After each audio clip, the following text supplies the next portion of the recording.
ਗੱਲ ਕਰਦੇ ਹਾਂ ਹੁਣ ਮਾਲਵੇ ਦੇ ਖੇਤਰ ਦੀ, ਜਿੱਥੇ ਨਰਮੇ ਦੀ ਖਰੀਦ ਸ਼ੁਰੂ ਹੋ ਗਈ ਹੈ, ਪਰ ਬਠਿੰਡਾ ਦੀ ਮੰਡੀਆਂ ਦੇ ਵਿੱਚ ਐਮਐਸਪੀ ਤੇ ਨਰਮੇ ਦੀ ਖਰੀਦ ਨਹੀਂ ਹੋ ਰਹੀ। ਜੀ ਹਾਂ, ਕਿਸਾਨ ਪਰੇਸ਼ਾਨ ਨੇ, ਕਹਿ ਰਹੇ ਨੇ ਕਿ ਐਮਐਸਪੀ ਦਾ ਭਾਅ ਜਿਹੜਾ ਹੈ ਉਹ ਨਹੀਂ ਉਹਨਾਂ ਨੂੰ ਮਿਲ ਰਿਹਾ। ਕੇਂਦਰ ਨੇ ਐਮਐਸਪੀ ਤੇ ਫਸਲਾਂ ਦੀ ਖਰੀਦ ਦਾ ਦਾਅਵਾ ਕੀਤਾ ਸੀ, ਪਰ ਕੇਂਦਰ ਦੇ ਦਾਅਵੇ ਹੁਣ ਤੋਂ ਹੀ ਜ਼ਮੀਨੀ ਹਕੀਕਤ ਦੇ ਨਾਲ ਮੇਲ ਖਾਂਦੇ ਨਜ਼ਰ ਨਹੀਂ ਆ ਰਹੇ। ਪੰਜਾਬ ਦੀਆਂ 21 ਮੰਡੀਆਂ ਦੇ ਵਿੱਚ ਨਰਮੇ ਦੀ ਖਰੀਦ ਜਾਰੀ ਹੈ। ਉਧਰ ਆਮ ਆਦਮੀ ਪਾਰਟੀ ਦੇ ਵਿਧਾਇਕ ਬਲਜਿੰਦਰ ਕੌਰ ਮੰਡੀ ਦਾ ਦੌਰਾ ਕਰਨਗੇ ਤੇ ਕੇਂਦਰ ਸਰਕਾਰ ਦੇ ਖਿਲਾਫ ਵਿਰੋਧ ਪ੍ਰਦਰਸ਼ਨ ਵੀ ਕੀਤਾ ਜਾਵੇਗਾ। ਮਾਲਵੇ ਦੇ ਖੇਤਰ ਦੇ ਵਿੱਚ ਨਰਮੇ ਦੀ ਖਰੀਦ ਤਾਂ ਸ਼ੁਰੂ ਹੋ ਗਈ ਹੈ। ਨਰਮੇ ਦਾ ਇੱਕ ਵੱਡਾ ਹੱਬ ਮਾਲਵਾ ਮੰਨਿਆ ਜਾਂਦਾ ਹੈ, ਪਰ ਇੱਥੇ ਬਠਿੰਡਾ ਦੀ ਮੰਡੀ ਦੇ ਵਿੱਚ ਐਮਐਸਪੀ ਤੇ ਖਰੀਦ ਨਹੀਂ ਹੋ ਰਹੀ, ਜਦਕਿ ਕੇਂਦਰ ਨੇ ਐਮਐਸਪੀ ਦੇ ਹਿਸਾਬ ਦੇ ਨਾਲ ਫਸਲਾਂ ਦੀ ਖਰੀਦ ਦਾ ਦਾਅਵਾ ਕੀਤਾ ਸੀ।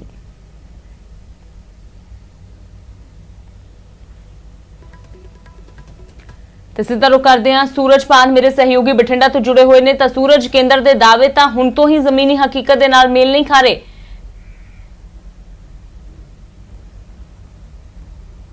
बिल्कुल कोई दो राय नहीं है। बेशक सरकार कहती थी कि एमएसपी लागू रहूगी, पर नरमे की फसल की गल की जाए तो असी बठिंडा की कपाह मंडी के खड़े हैं। इत्थे नरमा देख सकते हो, उसी नरमे दी ढेरियां लगियां हुई ने, पर किते ना किते जट ने हताश नज़र आ रहे हैं, क्योंकि नरमे की जी एमएसपी है 5515 तो लैके 5725, ਜਿਹੜੇ ਵੱਡੇ ਰੇਸ਼ੇ ਵਾਲਾ ਨਰਮਾ ਹੈਗਾ 5725 ਰੁਪਏ, ਪਰ ਕਿਤੇ ਨਾ ਕਿਤੇ ਜਾ ਕੇ ਐਮਐਸਪੀ ਤੋਂ ਘੱਟ ਰੇਟਾਂ ਤੇ ਨਰਮੇ ਦੀ ਖਰੀਦ ਕੀਤੀ ਜਾ ਰਹੀ ਹੈ। ਦੂਸਰੀ ਵੱਡੀ ਗੱਲ ਇਹ ਕਿ ਹਜੇ ਤੱਕ ਸਰਕਾਰ ਹੈ ਜਿਹੜੀ ਉਹ ਸਾਹਮਣੇ ਨਹੀਂ ਆਈ। ਸਰਕਾਰ ਦੇ ਜਿਹੜੀਆਂ ਏਜੰਸੀਆਂ ਨੇ ਉਹ ਨਰਮਾ ਨਹੀਂ ਖਰੀਦ ਰਹੀਆਂ, ਤਾਂ ਕਰਕੇ किसान ने हताश ने किते ना किते जाके। जिस तरह के नरेंद्र मोदी कह रहे थे कि एमएसपी है वो बंद नहीं होएगी, पर हजे एक्ट लागू होया है, पर उस तो पहला ही एमएसपी बंद हो गई है। जिमीदार अपने नाल बैठे ने, किसान आप इन्हां गलबात करदे कि हताश किन्ने ने। जदों जट नरमा लैके खेत आउंदा हैगा, खेत तो बाजार आउंदा है तो यही कहंदा कि नरमा सिੱਟਣ ਚੱਲੇ ਆ। की कारण है जी, क्यों आए कहने नरमा सिੱਟਣ ਚੱਲੇ, बेचਣ क्यों नहीं कहंदे ਆਪਾਂ? ਸਾਨੂੰ ਸਹੀ ਮੁੱਲ ਨਹੀਂ ਮਿਲਦਾ ਜੀ। ਜਿਹੜਾ ਸਮਰਥਨ ਮੁੱਲ ਹੈ ਘੱਟੋ ਘੱਟ ਉਹ ਮਿਲ ਨਹੀਂ ਰਿਹਾ। ਸਰਕਾਰ ਗਵਰਨਮੈਂਟ ਆ ਨਹੀਂ ਰਹੀਗੀ, ਪ੍ਰਾਈਵੇਟ ਲੁੱਟੀ ਜਾਂਦੇ ਆ। ਇਸੇ ਕਰਕੇ ਅਸੀਂ ਕਹਿੰਦੇ ਵੀ ਅਸੀਂ ਸਿੱਟਣ ਚੱਲੇ ਆ, ਕਿਉਂਕਿ ਵਪਾਰੀ ਆਪਦੀ ਮਰਜ਼ੀ ਨਾਲ ਰੇਟ ਲਾਉਂਦਾ। ਹੁਣ ਨਰਮਾ 5500 ਘੱਟ ਰੇਸ਼ੇ ਵਾਲਾ ਵਧੀਆ ਨਰਮਾ 5700 ਤੋਂ ਉੱਪਰ ਹੈ, ਲੱਗ ਰਿਹਾ 4500 4600 5000 ਤੋਂ ਥੱਲੇ ਥੱਲੇ। ਸਾਡੀ ਜੱਟ ਦੀ ਜੂਨ ਸੁਧਰੂਗੀ ਮਾੜੀ ਮੋਟੀ ਕਿ ਐਸੇ ਤਰ੍ਹਾਂ ਦੇ ਹਾਲਾਤ ਰਹਿਣਗੇ? ਨਰਮੇ ਦੇ ਰੇਟ ਨਹੀਂ ਮਿਲ ਰਹੇ, ਪਹਿਲਾਂ ਝੋਨੇ ਦੇ ਰੇਟ ਨਹੀਂ ਮਿਲ ਰਹੇ, ਕੋਈ ਦੱਸੂਗਾ ਤੁਹਾਡੇ ਚੋਂ? ਨਹੀਂ ਰਹੇ ਇਹ ਜੀ ਰਹੂ, ਸੁਧਰਨ ਦੇ ਕੋਈ ਚਾਂਸ ਨਹੀਂ। ਪੂਰਾ 1 ਮਿੰਟ ਖਰਾਬ ਹੋ ਸਕਦੇ ਆ। ਤੁਸੀਂ ਲਾ ਲਓ ਐਮਐਸਪੀ ਦੇ ਲਾ ਲਓ, ਅੱਜ ਹੀ ਨਰਮੇ ਦਾ ਰੇਟ 5800 ਉੱਤੇ ਖਰੀਦ ਰਿਹਾ ਉਹ 4500 ਤੋਂ। ਉਹ ਵੀ ਪ੍ਰਾਈਵੇਟ ਵਪਾਰੀ ਖਰੀਦਣ ਤੋਂ ਪਹਿਲਾਂ ਜੇ ਉਹ ਖਰੀਦਦਾ ਫਿਰ ਉਹਨੂੰ ਉਹਦੀ ਗਿੱਲ ਦੇਖ ਕੇ ਬੋਲੀ ਲਾਉਣ ਤੋਂ ਬਾਅਦ ਵੀ ਉਹਨੂੰ ਖਿਲਾਰ ਕੇ ਦੁਬਾਰੇ ਫੇਰ ਤੋਲਦਾ। ਇਹ ਤਾਂ ਕਿਤੇ ਲਿਖਿਆ ਨਹੀਂ ਵੀ ਜਦੋਂ ਬੋਲੀ ਹੋ ਗਈ ਉਦੋਂ ਬਾਅਦ ਖਿਲਾਰਨ ਦਾ ਕੀ ਅੜੀ ਸ਼ੁਰੂ ਹੋਈ ਹੈ ਸਰਕਾਰੀ ਅੱਜ? ਨਹੀਂ, ਸੀਸੀਆਈ ਖਰੀਦਣੀ ਹੈ, ਸੀਸੀਆਈ ਆਉਂਦੀ ਨਹੀਂ, ਪਤਾ ਨਹੀਂ ਕਿੱਥੇ ਉਹਨਾਂ ਦੀ। ਸੈਂਟਰ ਸਰਕਾਰ ਦੀ ਹੈ ਸੀਸੀਆਈ, ਤਾਂ ਉਹਨਾਂ ਨੇ ਖਰੀਦਣਾ। ਆਉਣ ਸਾਨੂੰ ਦੱਸਣ ਜਿਹੜਾ ਉਹਨਾਂ ਨੇ ਰੇਟ ਬੰਨਿਆ ਉਹ ਤੇ ਲੈਣ, ਜਿਹੜੀ ਗੱਲ ਰੱਖੀ ਹੈ ਮੌਚਰ ਰੱਖਿਆ ਉਹ ਮੌਚਰ ਦੇ ਹਿਸਾਬ ਨਾਲ ਲੈ ਲੈਣ। ਜੇ ਇਸੇ ਤਰ੍ਹਾਂ ਦੇ ਹਾਲਾਤ ਰਹਿੰਦੇ ਨੇ ਤੇ ਜ਼ਿਮੀਂਦਾਰ ਨੂੰ ਔਖਾ ਕਿੰਨਾ ਹੋਣਾ, ਕਿਉਂਕਿ ਜ਼ਿਮੀਂਦਾਰ ਪਹਿਲਾਂ ਹੀ ਘਾਟੇ ਚੱਲ ਰਿਹਾ, ਕਿਸਾਨ ਖੁਦਕੁਸ਼ੀਆਂ ਕਰੀ ਜਾਂਦੇ। ਜ਼ਿਮੀਂਦਾਰ ਤਾਂ ਜਮਾ ਅੱਜ ਹੀ ਮਰਿਆ ਪਿਆ, ਇਦੋਂ ਬਾਅਦ ਹੋਰ ਕੀ ਮਰੂਗਾ? ਨਾ ਇਹਨਾਂ ਨੇ ਰੋਟੀ ਪਹਿਲਾਂ ਖਾਣ ਦਿੱਤੀ, ਨਾ ਹੁਣ ਖਾਣ ਦੇਣੀ ਹੈ। ਗਲਤ ਹੈ ਕੰਮ ਇਹਨਾਂ। ਭਾਜੀ ਮੁਸ਼ਕਿਲ ਕਿੰਨਾ ਹੁੰਦਾ ਜਦੋਂ ਲਿਆ ਕੇ ਫਸਲ ਆਪਾਂ ਖੇਤ ਦੇ ਸਿੱਟ ਦਿੰਦੇ ਆ? ਮੁਸ਼ਕਿਲ ਕਿੰਨਾ ਹੁੰਦਾ? ਪ੍ਰੋਪਰ ਜੇ ਰੇਟ ਨਹੀਂ ਮਿਲਦਾ ਫਸਲਾਂ ਦਾ, ਰੇਟ ਨਹੀਂ ਮਿਲਦਾ ਫਸਲਾਂ ਦਾ ਜਦੋਂ, ਤੇ ਮੁਸ਼ਕਿਲ ਕਿੰਨੀ ਹੁੰਦੀ ਹੈ? ਕੀ ਕਹੋਗੇ? ਬੋਲੂਗਾ ਕਿਸਾਨ ਤੁਹਾਡੇ? ਬਹੁਤ ਮੁਸ਼ਕਿਲ ਆਉਂਦੀ ਹੈ ਜੀ। ਹੁਣ ਸਾਰੇ ਜੱਟ ਇੱਥੇ ਰੁਲੀ ਜਾਂਦੇ ਆ ਜੀ, ਇੱਥੇ ਬੈਠੇ ਰਹਿੰਦੇ ਆ ਸਾਰਾ ਦਿਨ, ਮੂੰਹ ਕਨੀ ਝਾਕੀ ਜਾਂਦੇ। ਜਦੋਂ ਸਾਡੀ ਫਸਲ ਆਉਂਦੀ ਹੈ ਜੀ ਨਾਲ ਦੀ ਨਾਲ ਤੁਲ ਜੇ ਵਧੀਆ ਜੀ, ਬੰਦਾ ਵਿਹਲਾ ਹੋ ਕੇ ਆਪਦੇ ਘਰੇ ਵਗ ਜਾਂਦਾ ਜੀ। ਦਿੱਕਤਦਾਰੀ ਆਉਂਦੀ ਹੈ ਜੀ। ਹੁਣ ਨਰਮਾ ਆ ਗਿਆ ਮੰਡੀਆਂ 'ਚ, ਝੋਨਾ ਆ ਗਿਆ, ਪਰ ਸਰਕਾਰੀ ਖਰੀਦ ਸ਼ੁਰੂ ਨਹੀਂ ਹੋਈ। ਕੋਈ ਐਮਐਸਪੀ ਦਾ ਰੇਟ ਨਹੀਂ ਮਿਲ ਰਿਹਾ, ਘੱਟ ਰੇਟਾਂ ਤੇ ਪ੍ਰਾਈਵੇਟ ਵਾਲੇ ਖਰੀਦ ਕਰ ਰਹੇ ਨੇ। ਦੁੱਖ ਕਿੰਨਾ ਹੁੰਦਾ ਜਦੋਂ ਪੱਕੀ ਪਕਾਈ ਫਸਲ ਲਿਆ ਕੇ ਜੱਟ ਇੱਥੇ ਮੰਡੀਆਂ ਸਿੱਟ ਦਿੰਦਾ? ਦੁੱਖ ਬਹੁਤ ਹੁੰਦਾ ਜੀ। ਜਿਹੜੀ ਚੀਜ਼ ਅਸੀਂ ਲੈਣੀ ਆ ਸਾਨੂੰ ਲਾਈਨ 'ਚ ਲੱਗ ਕੇ ਮਿਲਦੀ ਹੈ ਜੀ, ਹਰੇਕ ਚੀਜ਼ ਆ। ਸਾਨੂੰ ਸਾਡੀ ਫਸਲ ਆ ਜਿਹੜੀ ਸਾਰੀ ਪਕਾਈ ਕਰਕੇ ਵੇਚਣੀ ਪੈਂਦੀ ਹੈ ਜੀ। ਹੁਣ ਰੇਟ ਇਹਨਾਂ ਦਾ ਹੈ ਜੀ, ਜੋ ਇਹ ਰੇਟ ਲਾ ਦੇਣਗੇ ਸਾਨੂੰ ਦੇਣਾ ਪਊਗਾ। ਸਾਨੂੰ ਮੂੰਹੋਂ ਮੰਗਿਆ ਰੇਟ ਨਹੀਂ ਮਿਲਦਾ। ਜਿਵੇਂ ਹੁਣ ਅਸੀਂ ਜੇ ਕੁਛ ਲੈਣੇ, ਅਸੀਂ ਰੇਹ ਲੈਣੀ ਹੈ, ਕੋਈ ਸਪਰੇਅ ਲੈਣੀ ਹੈ, ਉਹਨਾਂ ਦੇ ਦੁੱਗਣੇ ਰੇਟ ਵੱਧ ਗਏ ਜੀ। ਜਿਹੜਾ 200 ਦਾ ਲੀਟਰ ਸੀ 300 ਦਾ ਹੋ ਗਿਆ, ਜਿਹੜਾ 300 ਦਾ ਸੀ 400 ਦਾ ਹੋ ਗਿਆ। ਸਮਾਂ ਸਾਨੂੰ ਲਾਈਨ 'ਚ ਲੱਗ ਕੇ ਮਿਹਨਤ ਕਰਕੇ ਲੈਣੀ ਪੈਂਦੀ ਹੈ ਵੀ ਸਾਨੂੰ ਦੇ ਦਿਓ, ਅਸੀਂ ਲੈ ਕੇ ਜਾਈਏ। ਪੁੱਛੋ ਕਿ ਬਲਜਿੰਦਰ ਕੌਰ ਅੱਜ ਆਮ ਆਦਮੀ ਪਾਰਟੀ ਦੇ ਵੱਲੋਂ ਇੱਥੇ ਆ ਰਹੇ ਨੇ, ਆਣਗੇ, ਪ੍ਰਦਰਸ਼ਨ ਕੀਤਾ ਜਾਵੇਗਾ, ਕੁਝ ਘੰਟੇ ਰੁਕਣਗੇ, ਚਲੇ ਜਾਣਗੇ, ਤਾਂ ਕੀ ਲੱਗਦਾ ਹੈ ਕਿ ਇਹਨਾਂ ਚੀਜ਼ਾਂ ਦੇ ਨਾਲ ਹੱਲ ਹੁੰਦਾ ਹੈ, ਜਾਂ ਹਰ ਕੋਈ ਆਉਂਦਾ ਹੈ ਆਪਣੇ ਸਿਆਸੀ ਵਾਰ ਪਲਟਵਾਰ ਕਰਕੇ ਸਿਆਸਤ ਚਮਕਾ ਕੇ ਚਲਾ ਜਾਂਦਾ ਹੈ? देखो आम आदमी पार्टी वाले इत्थे आ रहे ने, होर भी सरकार के नुमाइंदे आउंदे ने। की लगदा किसान का हतैशी कोई हैगा कि सिर्फ सियासत करके चले जाते हैं? सब सियासत करते हैं जी, कोई नहीं किसान का हैबती जी। आए साल एक नवीं सरकार चुन लैने भी ये कुछ चंगा करूगी, वो भी आपदा 5 साल साडे ते ऐश करदे आ, मुड़ जांदे आ। ਤੁਸੀਂ ਕਿੱਦੇ ਦੇਖਿਆ ਕੋਈ ਲੀਡਰ ਮੰਡੀਆਂ ਦੇ ਆ ਕੇ ਸਾਡੇ ਨਾਲ ਖੜਦਾ ਹੈ ਜੀ ਜਾਂ ਸਾਡੀ ਫਸਲ ਤੋਲਣ ਵਾਸਤੇ ਸਾਡੇ ਨਾਲ ਜਦੋਜਹਿਦ ਕਰਦਾ ਜੀ? ਕੋਈ ਨਹੀਂ ਕਰਦਾ। ਕੱਲ ਵੀ ਰਾਹੁਲ ਆਇਆ ਸੀ ਪੰਜਾਬ ਟਰੈਕਟਰ ਦੇ ਝੂਟੇ ਲੈ ਕੇ ਵਾਪਸ ਚਲਾ ਗਿਆ। ਲੱਗਦਾ ਕੋਈ ਕਿਸਾਨਾਂ ਦੇ ਹੱਕ ਦੀ ਉਹਦਾ ਗੱਦਾ ਲਵਾਈ ਫਿਰਦਾ ਜੀ ਮਗਰਿਆੜ ਤੇ। ਆ ਸਾਡੇ ਕਿਸੇ ਟਰੈਕਟਰ ਤੇ ਦਿਖਾ ਦਿਓ ਗੱਦਾ, ਸਾਡੇ ਤਾਂ ਸ਼ੀਟ ਵਾਲਾ ਕਵਰ ਵੀ ਨਹੀਂ ਚੜਿਆ ਜੀ ਕਿਸੇ ਦੇ। ਉਹ ਗੱਦੇ ਅਸੀਂ ਤਾਂ ਉਹ ਦੇਖਿਆ ਹੀ ਪਹਿਲੀ ਵਾਰ ਆ ਵੀ ਟਰੈਕਟਰ ਤੇ ਵੀ ਗੱਦਾ ਲੱਗ ਜਾਂਦਾ ਜੀ। ਉਹ ਸਭ ਸਿਆਸਤ ਕਰਦੇ ਆ ਜੀ, ਕੋਈ ਜੱਟ ਦੀ ਕੋਈ ਨਹੀਂ ਸੁਣਦਾ ਜੀ। ਆ ਖੜੇ ਆ ਕਿਸਾਨ ਸਾਰੇ ਜੀ, ਸਾਰਿਆਂ ਦਾ ਬੁਰਾ ਹਾਲਾ ਦੇਖ ਲਓ ਤੁਸੀਂ। ਢੇਰੀਆਂ ਲੱਗੀਆਂ ਪੰਗਾਂ, ਉਹਦੀਆਂ ਫੁੱਟੀਆਂ ਉਧਰ ਰੁਲੀ ਜਾਂਦੀਆਂ, ਦੇਖੀ ਜਾਂਦੇ। ਕੋਈ ਪਸ਼ੂ ਆ ਗਿਆ, ਫਿਰ ਕੋਈ ਚੱਕਣ ਵਾਲਾ ਆ ਗਿਆ, ਉਹਨੂੰ ਰੋਕਦੇ ਆ, ਨਾ ਚਾਹ ਨਾ ਪਾਣੀ, ਜਿੱਥੇ ਰੁਲੀ ਜਾਂਦੇ ਆ ਫਸਲਾਂ 'ਚ।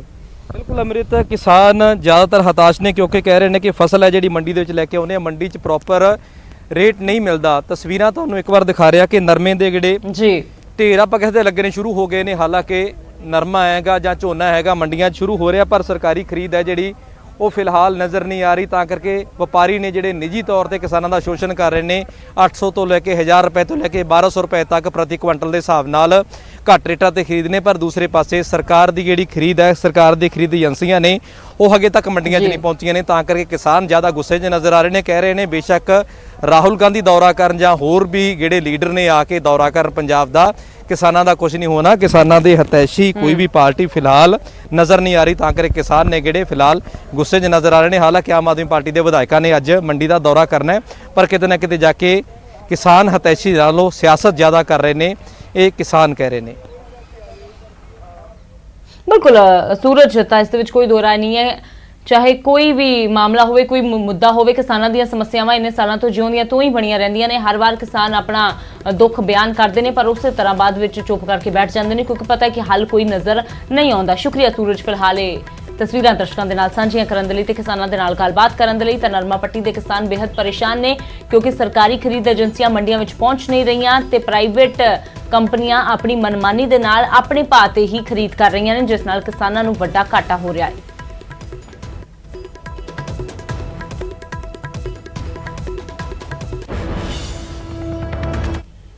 ਉਧਰ ਪੰਜਾਬ ਦੀਆਂ ਮੰਡੀਆਂ ਦੇ ਵਿੱਚ ਝੋਨੇ ਦੀ ਫਸਲ ਵੀ ਆਉਣੀ ਸ਼ੁਰੂ ਹੋ ਗਈ ਹੈ। ਜੀ ਹਾਂ, ਦੱਸ ਦਈਏ ਕਿ 1 ਅਕਤੂਬਰ ਤੋਂ ਝੋਨੇ ਦੀ ਸਰਕਾਰੀ ਖਰੀਦ ਸ਼ੁਰੂ ਹੁੰਦੀ ਹੈ, ਪਰ ਇਸ ਵਾਰ 4 ਦਿਨ ਪਹਿਲਾਂ ਹੀ ਸਰਕਾਰ ਦੇ ਵੱਲੋਂ ਝੋਨੇ ਦੀ ਖਰੀਦ ਦੇ ਹੁਕਮ ਦੇ ਦਿੱਤੇ ਗਏ। ਹਾਲਾਂਕਿ ਸ਼ੁਰੂਆਤ ਦੇ ਵਿੱਚ ਜ਼ਿਆਦਾ ਕਿਸਾਨ ਮੰਡੀਆਂ 'ਚ ਨਹੀਂ ਪਹੁੰਚ ਰਹੇ ਸੀ, ਪਰ ਹੁਣ ਮੰਡੀਆਂ ਦੇ ਵਿੱਚ ਝੋਨੇ ਦੀ ਆਮਦ ਜਾਰੀ ਹੈ। ਫਾਜ਼ਿਲਕਾ 'ਚ ਝੋਨੇ ਦੀ ਫਸਲ ਆਉਣੀ ਸ਼ੁਰੂ ਹੋ ਗਈ ਹੈ। ਮੰਡੀ ਬੋਰਡ ਦੇ ਵੱਲੋਂ ਪੁਖਤਾ ਪ੍ਰਬੰਧਾਂ ਦਾ ਦਾਅਵਾ ਤਾਂ ਕੀਤਾ ਜਾ ਰਿਹਾ ਹੈ, ਪਰ ਮੰਡੀ ਦੇ ਵਿੱਚ ਮੁੱਢਲੀਆਂ ਸਹੂਲਤਾਂ ਦੀ ਘਾਟ ਨਜ਼ਰ ਆ ਰਹੀ ਹੈ, ਜਿਸ ਕਾਰਨ ਕਿਸਾਨਾਂ ਨੂੰ ਮੁਸ਼ਕਲਾਂ ਦਾ ਸਾਹਮਣਾ ਕਰਨਾ ਪੈ ਰਿਹਾ ਹੈ। ਤਾਂ ਕਿਸਾਨਾਂ ਦੇ ਲਈ ਕਿਸੇ ਤਰ੍ਹਾਂ ਦਾ ਕੋਈ ਪੀਣ ਵਾਲੇ ਪਾਣੀ ਦਾ ਪ੍ਰਬੰਧ ਨਹੀਂ ਹੈ, ਸਾਫ਼ ਸਫਾਈ ਦਾ ਇਹਨਾਂ ਮੰਡੀਆਂ ਦੇ ਵਿੱਚ ਪ੍ਰਬੰਧ ਨਹੀਂ ਹੈ। ਤਾਂ ਝੋਨੇ ਦੀ ਫਸਲ ਤਾਂ ਆਉਣੀ ਸ਼ੁਰੂ ਹੋ ਗਈ ਹੈ, ਪਰ ਸਾਫ਼ ਸਫਾਈ ਦਾ ਜਾਂ ਹੋਰ ਮੁੱਢਲੀਆਂ ਸਹੂਲਤਾਂ ਦਾ ਕੋਈ ਵੀ ਖਿਆਲ ਨਹੀਂ ਰੱਖਿਆ ਗਿਆ, ਜਿਸ ਕਾਰਨ ਕਿਸਾਨ ਪਰੇਸ਼ਾਨ ਹੋ ਰਹੇ ਨੇ।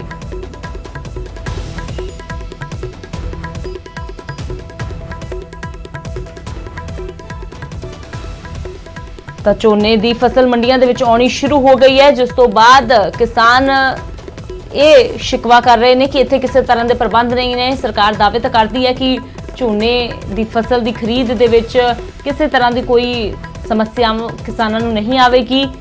ਫਸਲ ਪੂਰੀ ਮੰਡੀ ਦੇ ਵਿੱਚੋਂ ਚੁੱਕੀ ਜਾਵੇਗੀ, ਕਿਸਾਨਾਂ ਨੂੰ ਵਧੀਆ ਰੇਟ ਦਿੱਤੇ ਜਾਣਗੇ, ਕੋਈ ਸਮੱਸਿਆ ਉਹਨਾਂ ਨੂੰ ਨਹੀਂ ਆਉਣ ਦਿੱਤੀ ਜਾਵੇਗੀ। ਪਰ ਮੰਡੀ ਦੇ ਵਿੱਚ ਪਹੁੰਚੇ ਕਿਸਾਨਾਂ ਦਾ ਹਾਲ ਜੋ ਹੈ ਉਹ ਸਾਫ਼ ਤੌਰ ਤੇ ਬਿਆਨ ਕਰ ਰਿਹਾ ਹੈ ਕਿ ਇਹਨਾਂ ਜੋ ਪ੍ਰਬੰਧਾਂ ਦੇ ਦਾਅਵੇ ਨੇ ਉਹ ਕਿਸ ਕਦਰ ਖੋਖਲੇ ਸਾਬਿਤ ਹੋ ਰਹੇ ਨੇ।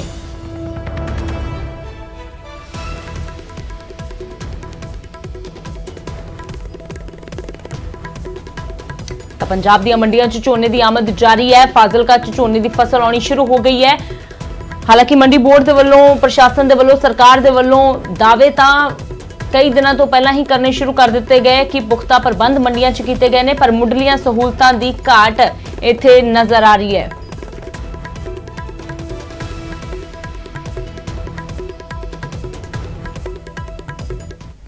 ਤਾਂ ਗੱਲ ਕਰਦੇ ਹਾਂ ਪੰਜਾਬ ਪੁਲਿਸ ਦੀ, ਜਿਸ ਨੇ ਖਾਲਿਸਤਾਨ ਜ਼ਿੰਦਾਬਾਦ ਫੋਰਸ ਦੇ ਨਾਲ ਜੁੜੇ ਦਹਿਸ਼ਤਗਰਦ ਮੱਖਣ ਸਿੰਘ ਅਤੇ ਉਸਦੇ ਇੱਕ ਸਾਥੀ ਨੂੰ ਗ੍ਰਿਫਤਾਰ ਕੀਤਾ ਹੈ। ਦੋਵਾਂ ਤੋਂ ਭਾਰੀ ਅਸਲਾ ਵੀ ਬਰਾਮਦ ਹੋਇਆ ਹੈ। ਤਾਂ ਦੱਸ ਦਈਏ ਕਿ ਮੱਖਣ ਸਿੰਘ ਪਹਿਲਾਂ ਵੀ ਕਈ ਸਾਲ ਜੇਲ੍ਹ 'ਚ ਗੁਜ਼ਾਰ ਚੁੱਕਾ ਹੈ।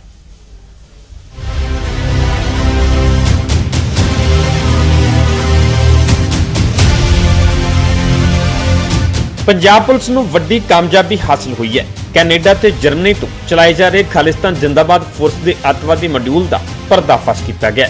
ਪੁਲਿਸ ਵੱਲੋਂ ਦਹਿਸ਼ਤਗਰਦ ਮੱਖਣ ਸਿੰਘ ਤੇ ਉਸਦੇ ਸਾਥੀ ਦਵਿੰਦਰ ਸਿੰਘ ਉਰਫ ਹੈਪੀ ਨੂੰ ਗ੍ਰਿਫਤਾਰ ਕਰ ਲਿਆ ਗਿਆ, ਜਿਨ੍ਹਾਂ ਕੋਲੋਂ ਅਤੀ ਆਧੁਨਿਕ ਮਾਰੂ ਹਥਿਆਰ ਬਰਾਮਦ ਕੀਤੇ ਗਏ ਨੇ। ਜਿਸ ਦੇ ਵਿੱਚ ਇੱਕ MP 5 ਸਬ ਮਸ਼ੀਨ ਗਨ ਸਮੇਤ 2 ਮੈਗਜ਼ੀਨ ਤੇ 30 ਜਿੰਦਾ ਕਾਰਤੂਸ ਤੇ ਇੱਕ 9 MS ਪਿਸਤੌਲ ਸਮੇਤ 2 ਮੈਗਜ਼ੀਨ ਤੇ 30 ਜਿੰਦਾ ਕਾਰਤੂਸ ਬਰਾਮਦ ਕੀਤੇ ਗਏ ਨੇ। ਇਸ ਤੋਂ ਇਲਾਵਾ ਇੱਕ ਚਿੱਟੇ ਰੰਗ ਦੀ ਇਟਿਓਸ ਕਾਰ, 4 ਮੋਬਾਈਲ ਫੋਨ ਤੇ ਇੱਕ ਇੰਟਰਨੈਟ ਡੋਂਗਲ ਵੀ ਸ਼ਾਮਲ ਹੈ। ਡੀਜੀਪੀ ਦਿਨਕਰ ਗੁਪਤਾ ਨੇ ਦਾਅਵਾ ਕੀਤਾ ਹੈ ਕਿ ਮੁੱਢਲੀ ਪੁੱਛਗਿੱਛ ਦੌਰਾਨ ਇਹ ਪਤਾ ਲੱਗਿਆ ਕਿ ਪੰਜਾਬ ਤੇ ਹੋਰਨਾਂ ਰਾਜਾਂ ਦੇ ਵਿੱਚ ਅੱਤਵਾਦੀ ਘਟਨਾਵਾਂ ਦੇ ਲਈ ਮੋਡਿਊਲ ਖੜਾ ਕੀਤਾ ਗਿਆ ਸੀ। ਕੈਨੇਡਾ ਰਹਿੰਦੇ ਹਰਪ੍ਰੀਤ ਸਿੰਘ ਨੇ ਤਕਰੀਬਨ 2 ਮਹੀਨੇ ਪਹਿਲਾਂ ਇਹਨਾਂ ਦੇ ਨਾਲ ਸੰਪਰਕ ਕੀਤਾ। ਪੰਜਾਬ ਵਿੱਚ ਅੱਤਵਾਦ ਦੀ ਸਥਿਤੀ ਬਣਾਉਣ ਦੇ ਲਈ ਉਕਸਾਇਆ ਗਿਆ। ਹਰਪ੍ਰੀਤ ਖਾਲਿਸਤਾਨ ਜ਼ਿੰਦਾਬਾਦ ਫੋਰਸ ਦਾ ਕਾਰਕੁਨ ਹੈ। ਹਰਪ੍ਰੀਤ ਪਾਕ ਆਧਾਰਿਤ KZF ਦੇ ਮੁਖੀ ਰਣਜੀਤ ਸਿੰਘ ਉਰਫ ਨੀਟਾ ਦਾ ਕਰੀਬੀ ਸਾਥੀ ਹੈ। ਹਥਿਆਰ ਤੇ ਅਸਲਾ ਉਹਨਾਂ ਨੂੰ ਨੀਟਾ ਨੇ ਆਪਣੇ ਅਣਪਛਾਤੇ ਕਾਰਕੁਨਾਂ ਦੇ ਰਾਹੀਂ ਸਪਲਾਈ ਕੀਤਾ। ਮੱਖਣ ਸਿੰਘ ਉਰਫ ਅਮਲੀ ਇੱਕ ਕੱਟੜਪੰਥੀ ਖਾਲਿਸਤਾਨ ਪੱਖੀ ਅੱਤਵਾਦੀ ਹੈ। ਮੱਖਣ ਸਿੰਘ ਤੇ ਦਵਿੰਦਰ ਸਿੰਘ ਉਰਫ ਹੈਪੀ ਹੁਸ਼ਿਆਰਪੁਰ ਜ਼ਿਲ੍ਹੇ ਦੇ ਪਿੰਡ ਨੂਰਪੁਰ ਜੱਟਾਂ ਦੇ ਰਹਿਣ ਵਾਲੇ ਨੇ।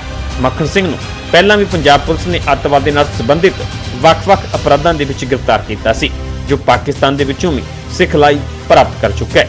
1980 ਤੇ 1990 ਦੇ ਦਹਾਕਿਆਂ ਦੇ ਦੌਰਾਨ ਅਮਰੀਕਾ ਵਿੱਚ ਵੀ ਰਿਹਾ। ਦਹਿਸ਼ਤਗਰਦ ਮੱਖਣ ਸਿੰਘ ਦੇ ਖਿਲਾਫ ਕਈ ਅਪਰਾਧਿਕ ਮਾਮਲੇ ਦਰਜ ਨੇ। ਤੇ ਦੂਜੇ ਪਾਸੇ ਦਹਿਸ਼ਤਗਰਦ ਮੱਖਣ ਸਿੰਘ ਦੇ ਪਰਿਵਾਰਕ ਮੈਂਬਰ ਉਸ ਨੂੰ ਬੇਕਸੂਰ ਦੱਸ ਰਹੇ ਨੇ। ਉਹਨਾਂ ਦਾ ਕਹਿਣਾ ਹੈ ਕਿ ਕਦੇ ਵੀ ਅਜਿਹਾ ਸ਼ੱਕ ਨਹੀਂ ਹੋਇਆ ਕਿ ਉਹ ਅੱਤਵਾਦੀ ਗਤੀਵਿਧੀਆਂ ਦੇ ਵਿੱਚ ਸ਼ਾਮਲ ਹੈ। ਹਾਂਜੀ ਪਤਾ ਲੱਗਦਾ ਸਾਨੂੰ, ਮੈਨੂੰ ਇਹਦਾ ਕੁਝ ਪਤਾ ਨਹੀਂ ਇਹਦੇ ਬਾਰੇ। ਨਹੀਂ, ਇਹਨੂੰ ਘਰੋਂ ਕੀਤਾ ਸੀ ਕਿ ਬਾਹਰੋਂ ਹੀ ਕੀਤਾ? ਬਾਹਰੋਂ ਕੀਤਾ ਭਾਈ। ਬਾਹਰੋਂ ਕੀਤਾ ਸੀ? ਹਾਂਜੀ, ਹਾਂਜੀ। ਪਿੰਡਾਂ ਦੇ ਬਾਹਰੋਂ? ਬਾਹਰੋਂ ਬਾਹਰ ਗਏ ਸੀ ਕਿਤੇ, ਪਤਾ ਨਹੀਂ, ਮੈਨੂੰ ਇਦਾਂ ਨਹੀਂ ਪਤਾ। ਪੁਲਿਸ ਘਰ ਆਈ ਸੀ ਲੈਣ ਤਾਂ? ਨਹੀਂ, ਬਾਹਰੋਂ ਕੀਤਾ। ਬਾਹਰੋਂ ਹੀ ਕੀਤਾ ਸੀ। ਹਾਂਜੀ। ਅੱਛਾ ਜੀ। ਤੁਹਾਨੂੰ ਪਤਾ ਸੀਗਾ ਇਹਨਾਂ ਦੇ ਜਿਹੜੇ ਇਹ ਗਤੀਵਿਧੀਆਂ 'ਚ ਹੈਗੇ ਆ ਜਾਂ? ਨਹੀਂ ਭਾਜੀ, ਮੈਨੂੰ ਕੁਝ ਨਹੀਂ ਪਤਾ। ਇਹਦਾ ਪਿੰਡ ਤਾਂ ਠੀਕ ਆ ਜੀ, ਸਾਰਿਆਂ ਨਾਲ ਬਹਿਣੀ ਉੱਠਣੀ ਵੀ ਠੀਕ ਆ, ਨਾ ਕਿਸ ਕੋ ਜਾਂਦਾ ਨਾ ਕਿਸ ਕੋ ਆਉਂਦਾ, ਆਪਣੀ ਖੇਤੀ ਨਾਲ ਮਤਬਲ ਰੱਖਦਾ ਆ। ਪਿਛਲੇ 4-5 ਸਾਲ ਤੋਂ ਤੁਸੀਂ ਦੱਸਦੇ ਪਏ ਪਿੰਡ 'ਚ ਰਹਿ ਰਿਹਾ ਸੀਗਾ। ਹਾਂਜੀ। ਕੋਈ ਇਦਾਂ ਦੀ ਇਹਦੇ ਤੇ ਕੋਈ ਸ਼ੱਕ ਪਈ ਹੋਵੇ ਜਾਂ ਕੁਝ? ਨਹੀਂ, ਇਦਾਂ ਦੀ ਕੋਈ ਸ਼ੱਕ ਨਹੀਂ ਪਈ ਹੈਗੀ। ਦਹਿਸ਼ਤਗਰਦ ਮੱਖਣ ਸਿੰਘ ਤੇ ਉਸ ਦਾ ਸਾਥੀ ਹੁਣ ਪੁਲਿਸ ਦੇ ਸ਼ਿਕੰਜੇ ਵਿੱਚ ਹੈ ਤੇ ਪੁੱਛਗਿੱਛ ਦੌਰਾਨ ਹੋਰ ਵੀ ਕਈ ਖੁਲਾਸੇ ਹੋਣ ਦੀ ਸੰਭਾਵਨਾ ਹੈ ਤੇ ਕਈ ਪਾਸੇ ਤਾਰਾਂ ਵੀ ਜੁੜ ਸਕਦੀਆਂ ਨੇ। ਹੁਸ਼ਿਆਰਪੁਰ ਤੋਂ ਸੰਜੀਵ ਕੁਮਾਰ, ਨਿਊਜ਼ 18 ਪੰਜਾਬ। ਤੇ ਉਧਰ ਹਾਥਰਸ ਗੈਂਗਰੇਪ ਨੂੰ ਲੈ ਕੇ ਦੇਸ਼ ਦੇ ਵਿੱਚ ਅਜੇ ਗੁੱਸਾ ਸ਼ਾਂਤ ਨਹੀਂ ਹੋਇਆ ਸੀ ਕਿ ਹੁਣ ਗੁਰੂਗ੍ਰਾਮ ਤੋਂ ਹੈਵਾਨੀਅਤ ਦਾ ਮਾਮਲਾ ਸਾਹਮਣੇ ਆਇਆ ਹੈ। ਇੱਥੇ 4 ਨੌਜਵਾਨਾਂ ਦੇ ਵੱਲੋਂ ਇੱਕ 32 ਸਾਲ ਦੀ ਮਹਿਲਾ ਦੇ ਨਾਲ ਗੈਂਗਰੇਪ ਕੀਤਾ ਗਿਆ ਤੇ ਉਸ ਤੋਂ ਬਾਅਦ ਉਸ ਨੂੰ ਜਾਨ ਤੋਂ ਮਾਰਨ ਦੀ ਵੀ ਕੋਸ਼ਿਸ਼ ਕੀਤੀ ਗਈ ਹੈ।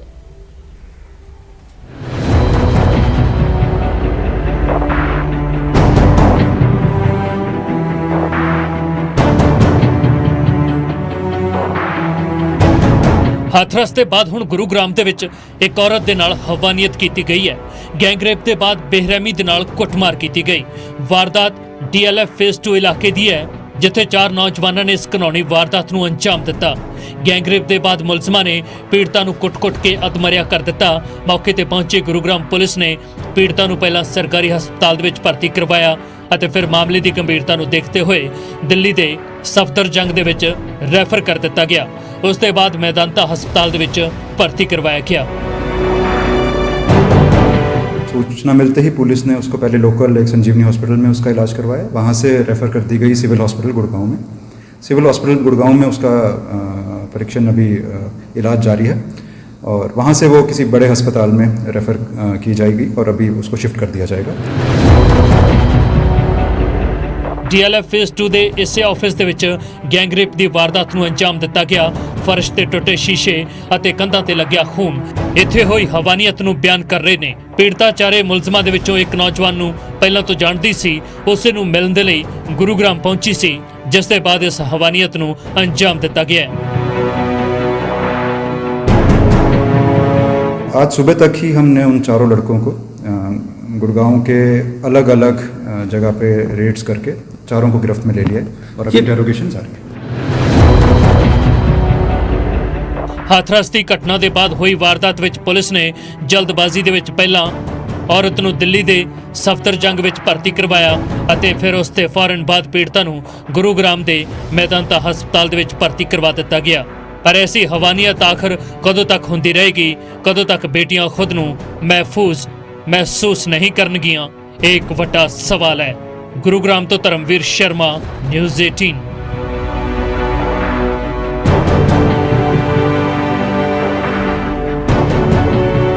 ਤੇ ਤੇ ਗੱਲ ਕਰਦੇ ਹਾਂ ਹਰਿਆਣਾ ਦੇ ਗ੍ਰਹਿ ਮੰਤਰੀ ਅਨਿਲ ਵਿਜ ਸ਼ਰਾਬ ਮਾਫੀਆ ਦੇ ਖਿਲਾਫ ਲਗਾਤਾਰ ਸਰਗਰਮ ਨਜ਼ਰ ਆ ਰਹੇ ਨੇ। ਪਹਿਲਾਂ ਸੋਨੀਪਤ ਦੇ ਵਿੱਚ ਸ਼ਰਾਬ ਮਾਫੀਆ ਤੇ ਸ਼ਿਕੰਜਾ ਕੱਸਿਆ ਗਿਆ ਤੇ ਹੁਣ ਵਾਰੀ ਅੰਬਾਲਾ ਦੀ ਹੈ।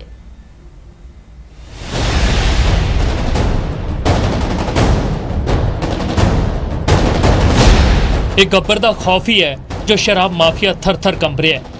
ਨਾਜਾਇਜ਼ ਸ਼ਰਾਬ ਦੇ ਗੋਰਖ ਧੰਦੇ ਨੂੰ ਬੰਦ ਕਰਨ ਦੇ ਲਈ ਉਹਨਾਂ ਨੇ 1 ਮਹੀਨੇ ਪਹਿਲਾਂ ਅੰਬਾਲਾ ਦੇ ਵਿੱਚ 2 SIT ਬਣਾਈਆਂ ਸਨ, ਜਿਨ੍ਹਾਂ ਦਾ ਕੰਮ ਨਾਜਾਇਜ਼ ਸ਼ਰਾਬ ਦੇ ਕਾਰੋਬਾਰ ਤੇ ਨਕੇਲ ਕੱਸਣਾ ਹੈ।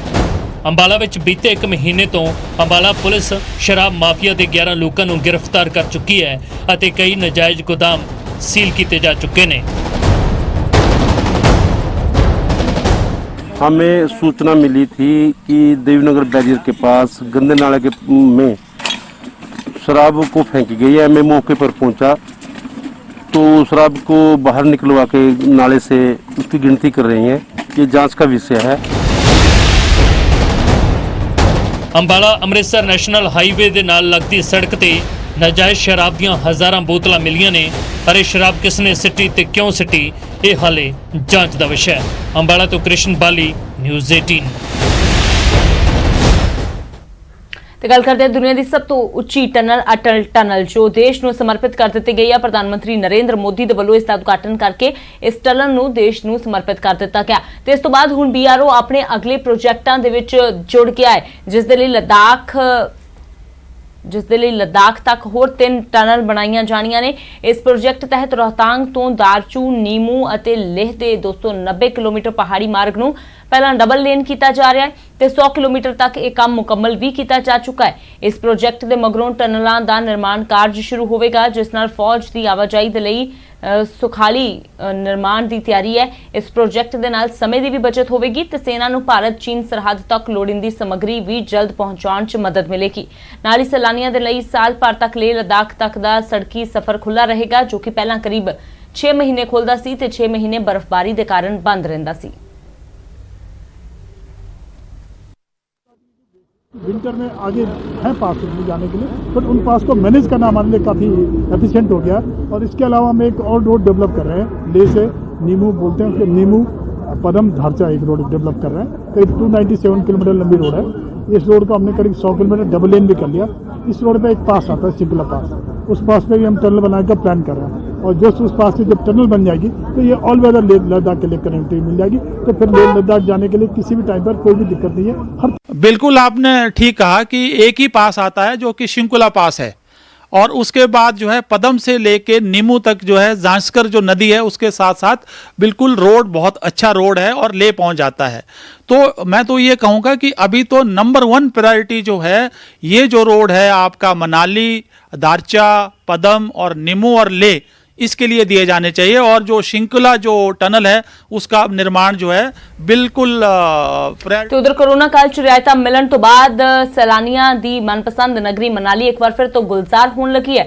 ਜੀ ਹਾਂ, ਦੇਸ਼ ਦੇ ਵੱਖ-ਵੱਖ ਕੋਨਿਆਂ ਤੋਂ ਸੈਲਾਨੀ ਮਨਾਲੀ ਪਹੁੰਚ ਰਹੇ ਨੇ।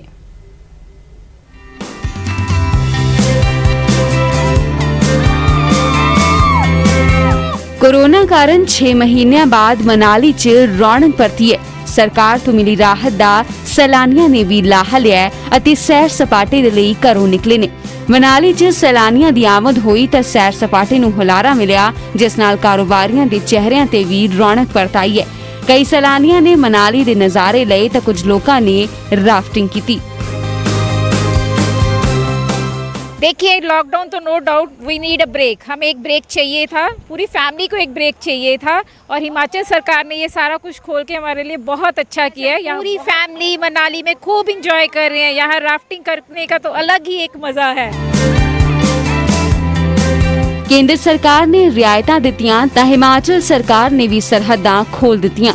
ਕੀ ਪੰਜਾਬ, ਕੀ ਹਰਿਆਣਾ ਤਾਂ ਕੀ ਮੁੰਬਈ, ਹਰ ਪਾਸੇ ਤੋਂ ਸੈਲਾਨੀ ਸੈਰ ਸਪਾਟੇ ਲਈ ਮਨਾਲੀ ਪਹੁੰਚ ਰਹੇ ਨੇ। ਸੈਲਾਨੀਆਂ ਮੁਤਾਬਕ ਪਿਛਲੇ 6 ਮਹੀਨਿਆਂ ਤੋਂ ਘਰਾਂ 'ਚ ਕੈਦ ਸਨ, ਪਰ ਹੁਣ ਉਹ ਸੋਸ਼ਲ ਡਿਸਟੈਂਸਿੰਗ ਦਾ ਧਿਆਨ ਰੱਖਦੇ ਹੋਏ ਸੈਰ ਸਪਾਟੇ ਦਾ ਆਨੰਦ ਲੈ ਰਹੇ ਨੇ। 7 महीनों के बाद अब यहाँ पहाड़ों पे आए हैं। पहाड़ों की तो ब्यूटी वैसे ही अलग होती है, तो मज़ा आ रहा है। अब एडवेंचर स्पॉट्स कर रहे हैं, अभी रिवर राफ्टिंग करके आए हैं, पैराग्लाइडिंग करेंगे, अलग मज़ा होता है। इट्स ऑसम फीलिंग, अच्छा लग रहा है यहाँ पे आके। और एक ब्रेक मिला है सबको, सबको ये भी मिला है कि 6 महीने अनलॉक रहे हैं, तो उसके बाद इंजॉय करने का अलग से मजा आ रहा है। ਭਾਵੇਂ ਸਰਕਾਰਾਂ ਨੇ ਲੋਕਾਂ ਨੂੰ ਰਾਹਤ ਦੇ ਦਿੱਤੀ ਹੈ, ਪਰ ਕੋਰੋਨਾ ਤੋਂ ਅਜੇ ਰਾਹਤ ਨਹੀਂ ਮਿਲੀ ਹੈ। ਦੇਸ਼ 'ਚ ਕੋਰੋਨਾ ਦੇ ਮਾਮਲੇ ਲਗਾਤਾਰ ਵਧ ਰਹੇ ਨੇ, ਇਸ ਲਈ ਹਦਾਇਤਾਂ ਮੁਤਾਬਕ ਸੈਰ ਸਪਾਟੇ ਦਾ ਆਨੰਦ ਮਾਣੋ। ਇਹ ਨਾ ਹੋਵੇ ਕਿ ਨਾਮੁਰਾਦ ਬਿਮਾਰੀ ਨੂੰ ਸੱਦਾ ਮਿਲ ਜਾਵੇ। ਕੁੱਲੂ ਤੋਂ ਤੁਲਸੀ ਭਾਰਤੀ ਦੇ ਨਾਲ ਬਿਊਰੋ ਰਿਪੋਰਟ, ਨਿਊਜ਼ 18। ਤੇ ਗੱਲ ਕਰਦੇ ਹਾਂ ਫਾਜ਼ਿਲਕਾ ਦੀ, ਜਿੱਥੇ ਸਿੰਚਾਈ ਵਿਭਾਗ 'ਚ ਰਿਟਾਇਰ ਇੱਕ ਇੰਜੀਨੀਅਰ ਕਿਸਾਨਾਂ ਨੂੰ ਜਾਮਨ ਦੀ ਖੇਤੀ ਕਰਨ ਦੇ ਲਈ ਪ੍ਰੇਰਿਤ ਕਰ ਰਿਹਾ ਹੈ। ਇੰਜੀਨੀਅਰ ਖੁਦ ਜਾਮਨ ਦੇ ਬੂਟੇ ਤਿਆਰ ਕਰਕੇ ਕਿਸਾਨਾਂ ਨੂੰ ਵੰਡ ਰਿਹਾ ਹੈ ਤੇ ਬੜਾ ਬੈਨੀਫੀਸ਼ੀਅਲ ਹੈ, ਇੱਕ ਤਰ੍ਹਾਂ ਮੈਡੀਸਿਨਲ ਪਲਾਂਟ ਹੈ। ਸ਼ੂਗਰ ਵਾਸਤੇ ਇਹਦੀ ਬੜੀ ਜ਼ਿਆਦਾ ਇਹਦੀ ਵਰਤੋਂ ਕੀਤੀ ਜਾਂਦੀ ਹੈ। ਭਗਵੰਤ ਸਿੰਘ ਬੈਰਟ ਕਿਸਾਨਾਂ ਨੂੰ ਜਾਮਨ ਦੇ ਬੂਟੇ ਲਾਉਣ ਲਈ ਪ੍ਰੇਰਿਤ ਕਰ ਰਹੇ ਹਨ ਅਤੇ ਆਪਣੇ ਪਿੰਡ ਮੂਲੀਆਂ ਵਾਲੀ ਨਰਸਰੀ ਵਿੱਚੋਂ ਤਿਆਰ ਕਰਕੇ ਜਾਮਨ ਦੇ ਬੂਟੇ ਕਿਸਾਨਾਂ ਨੂੰ ਦੇ ਰਹੇ ਨੇ। ਭਗਵੰਤ ਸਿੰਘ ਮੁਤਾਬਿਕ ਜੇ ਜਾਮਨ ਦੇ ਬੂਟੇ ਦੀ ਚੰਗੀ ਤਰ੍ਹਾਂ ਦੇਖਭਾਲ ਕੀਤੀ ਜਾਏ ਤਾਂ ਇਹ ਬੂਟਾ 4 ਸਾਲ ਵਿੱਚ ਤਿਆਰ ਹੋ ਕੇ ਫਲ ਅਤੇ ਆਮਦਨ ਦੇਣ ਵਾਲਾ ਬਣ ਜਾਂਦਾ ਹੈ। ਜ਼ਿਮੀਂਦਾਰ ਭਰਾਵਾਂ ਨੂੰ ਇਹ ਰਿਕੁਐਸਟ ਕਰੂੰਗਾ ਕਿ ਵੱਧ ਤੋਂ ਵੱਧ ਜਾਮਨ ਲਾਓ, ਤਾਂ ਕਿ ਜਿਹੜਾ ਇਸ ਇਲਾਕੇ ਦਾ ਮੌਸਮ ਵੀ ਠੀਕ ਹੋਵੇ। ਤੇ ਗੱਲ ਕਰਦੇ ਹਾਂ ਗੁਰੂਗ੍ਰਾਮ ਪੁਲਿਸ ਦੀ, ਜਿਹੜੀ ਇਨੀ ਦਿਨੀ ਇੱਕ ਨਵੀਂ ਮੁਹਿੰਮ 'ਚ ਜੁਟ ਗਈ ਹੈ। ਮੁਹਿੰਮ ਦਾ ਨਾਮ ਹੈ ਆਪਰੇਸ਼ਨ ਲੌਸਟ ਮੋਬਾਈਲ, ਯਾਨੀ ਕਿ ਜੇਕਰ ਤੁਹਾਡਾ ਮੋਬਾਈਲ ਗੁੰਮ ਗਿਆ ਹੈ ਤਾਂ ਗੁਰੂਗ੍ਰਾਮ ਪੁਲਿਸ ਉਸ ਨੂੰ ਲੱਭ ਕੇ ਤੁਹਾਡੇ ਤੱਕ ਪਹੁੰਚਾਏਗੀ।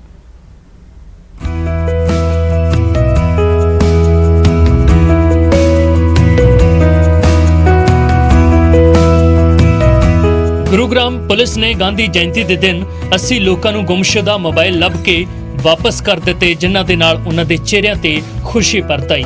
ਗੁਰੂਗ੍ਰਾਮ ਪੁਲਿਸ ਦੁਆਰਾ ਲੱਭ ਕੇ ਵਾਪਸ ਕੀਤੇ ਇਹਨਾਂ ਮੋਬਾਈਲ ਫੋਨਾਂ ਦੀ ਕੀਮਤ ਕਰੀਬ 21 ਲੱਖ ਰੁਪਏ ਦੱਸੀ ਜਾ ਰਹੀ ਹੈ। ਹੁਣ ਤੱਕ ਗੁਰੂਗ੍ਰਾਮ ਪੁਲਿਸ 181 ਗੁੰਮਸ਼ੁਦਾ ਮੋਬਾਈਲ ਲੱਭ ਕੇ ਉਹਨਾਂ ਦੇ ਅਸਲ ਮਾਲਕਾਂ ਨੂੰ ਸੌਂਪ ਚੁੱਕੀ ਹੈ, ਜਿਨ੍ਹਾਂ ਦੀ ਕੀਮਤ ਕਰੀਬ 2 ਕਰੋੜ ਰੁਪਏ ਤੋਂ ਉੱਤੇ ਦੱਸੀ ਗਈ ਹੈ। ਗੁਰੂਗ੍ਰਾਮ ਪੁਲਿਸ ਦੇ ਦੁਆਰਾ ਮੋਬਾਈਲ ਵਾਪਸ ਕੀਤੇ ਜਾਣ ਤੋਂ ਬਾਅਦ ਫੋਨ ਮਾਲਕਾਂ ਦੇ ਚਿਹਰਿਆਂ ਤੇ ਖੁਸ਼ੀ ਸਾਫ਼ ਦੇਖੀ ਜਾ ਸਕਦੀ ਸੀ। 2 अक्टूबर को महात्मा गांधी की जयंती के शुभ अवसर पर हमने आज 80 फ़ोन जो अब हमने रिकवर किए थे वो उनके जो ओनर हैं उनको बुला के सम्मान के साथ उनको हमने लौटाए हैं।